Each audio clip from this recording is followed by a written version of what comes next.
छावरे। मोर हर सांस मां बसे ते मोर मन तोर नावले। मोर माटी मोर गली खोर सबो रंग गे जिनगिले।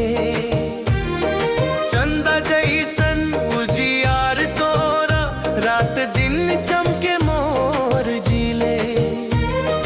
तोर हसी मां जादू बसे बोली मां अमृत घोर। मोर जियत भर के पूजा होही तै हर भगवान मोर। मोर हर सांस मां बसे ते मोर मन तोर नावले। सपना सपना आँखी भर गे जब ले देखे वो मैं तोर छावरे।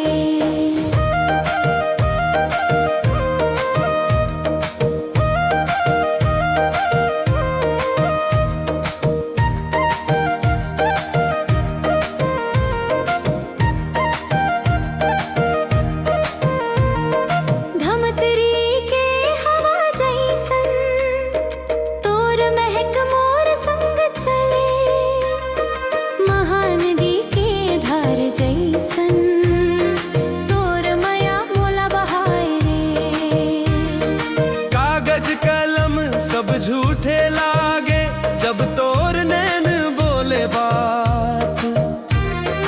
एक झलक मजिले मर जावन ऐसन है तोर सौगात। मोर हर सांस मां बसे ते मोर मन तोर नावले। सपना सपना आँखी भर गे जब ले देखे वो मैं तोर छावरे।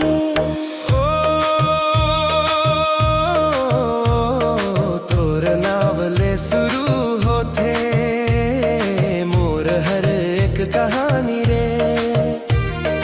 धरती अंबर गवा रही अमर रहे कहानी रे।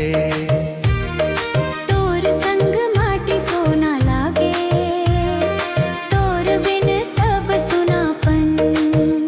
तोर माथे के सिंदूर बन जावन यही मोर अरमान। बरगद छाव मां बैठे बैठे बुने वो मैया के डोर। 7 जन्म तक संग निभाही कसम खात हो जिले तोर। मोर हर सांस मां बसे ते मोर मन तोर नावले। सपना सपना आँखी भर गे जब ले देखे वो मैं तोर छावरे।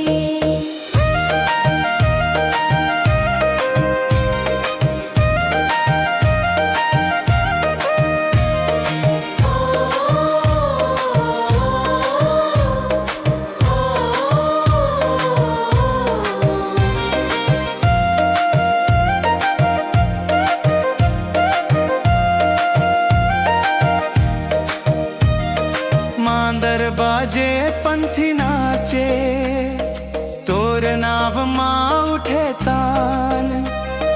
गाँव गाँव माँ गूंज जाही मोर माया के पहचान। तोर संग हर तिहार सुहावन हर दिन लागे नवा। मोर किस्मत लिख गे ऊपर जब ले मिले सुते मोला। मोर हर सांस मां बसे ते मोर मन तोर नावले।